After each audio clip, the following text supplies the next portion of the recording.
Hello everyone and welcome to our channel Homeopathy World. I am Dr. Samina and in today's lecture we are going to read along Aconitum Napellus from the Allen's Keynotes. So as we all know that Aconitum Napellus is also known as monk's wood, which is a common name, and Ranunculaceae is the family of Aconite.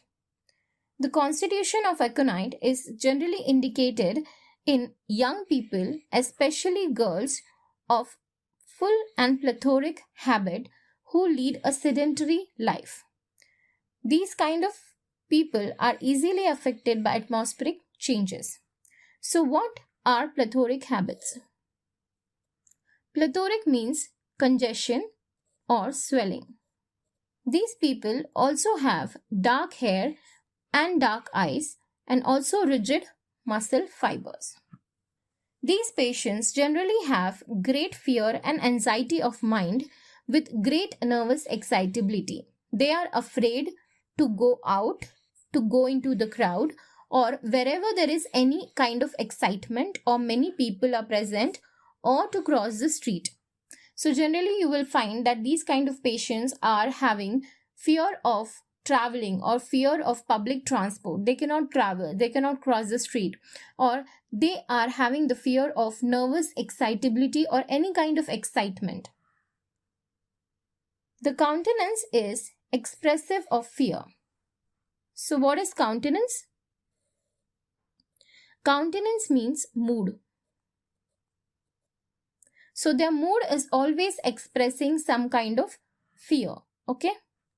The life is rendered miserable by fear and is sure his disease will prove fatal, predicts the day he will die, and also fear of death during pregnancy in females. So you will see that there is fear of death during pregnancy in females. The patient is restless, anxious, does everything in great haste. That is, everything the patient does is in a kind of hurry. He wants to finish it fast. Okay? So everything the patient does is in a hurry. Patient must change position often and everything startles him. Everything scares him.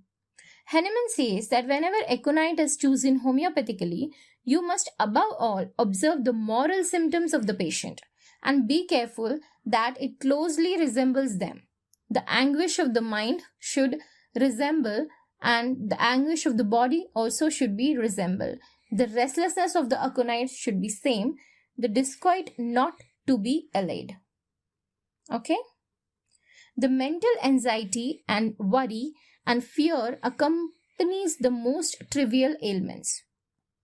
So any trivial or that is minor ailments are accompanied by some or the other kind of fear or mental anxiety in aconite. Music is unbearable for aconite. Music makes her sad. This symptom is also seen in Sabina during menses and also in natrum carb. Now regarding the physical generals, complaints are caused by exposure to dry cold air, dry north or west winds, or exposure to draughts of cold air, while in a perspiration form and bad effects of checked perspiration. So you will always notice that there is some kind of ailment from hidden in this particular keynote. So you will find that the patient will always say that I had traveled somewhere. After the exposure to cold air, only these symptoms have started. So you can think of aconite in these type of cases. It is also indicated in congestive stage of inflammation before localization takes place. Pains in aconite are intolerable. They drive the patient crazy and he becomes very restless, especially at night. Now regarding the female reproductive system, amenorrhea in plethoric young girls, that is congested and swollen young girls after fright to prevent the suppression of menses. So whenever there is suppression of menses, From fright, you can think of aconite. Now let us see what are the respiratory complaints. Cough, croup, dry, hoarse, suffocating, loud, rough, croaking, hard, ringing, whistling on expiration from dry cold winds or drafts of air. So the similar complaints can be seen in causticum on inhalation and spongia. Nervous system, on rising from recumbent position, that is lying down or reclining position, the red face becomes deadly pale. He becomes faint or giddy and falls. He fears to rise again. Often accompanied by vanishing of sight and unconsciousness. Vanishing of sight is basically there is a blankness or a darkness in front of the eyes.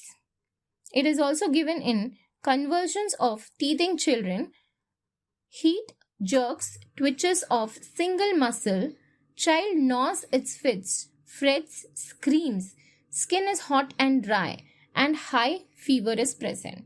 So aconite is one of the good remedies for convulsions. In fever, the skin is dry and hot, face is red or pale and red alternatively. Burning thirst for large quantities of cold water, intense nervous restlessness, tossing about in agony, becomes intolerable towards evening and on going to sleep. Aconite should never be given simply to control the fever. Never alternated with other drugs for that purpose. If it be a case requiring aconite, no other drug is needed. Aconite will cure the case. So this is a clinical tip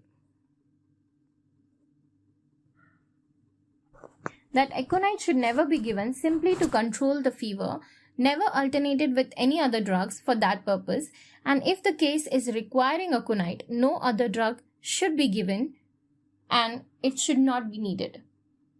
Unless indicated by exciting cause, aconite is nearly always injurious in first stages of typhoid fever.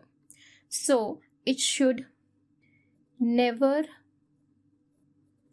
be given in first stages of typhoid fever. Let's see what are the modalities. Obviously, ailments is from dry, cold winds, and aggravation will be evening, night. Pains are insupportable or there are severe pains in warm room when rising from bed and lying on affected site. Similar aggravation is seen in Heparsulph and Nux moscata. Next is ameliorated in open air. So ailment is also open air and amelioration is also open air, which is similar to alumina, magnesium carb, pulsatilla and sabina. Relationship, it is complementary to cough in fever, sleeplessness, intolerance of pain and arnica in rheumatism, sulfur in all cases, rarely indicated in fevers which bring out eruptions. So again, it is not indicated or rarely indicated in fever with eruptions. Aconite is acute of sulfur. Both precede and follow it in acute inflammatory conditions. Again, very important that aconite is an acute of sulfur. This is very important. So that's all about aconite. So you can go through the remedy once again. And if you have any doubts, please mention your doubts in the comment section down below. And I'll make sure that I solve or I give answers to all your doubts. Thank you so much.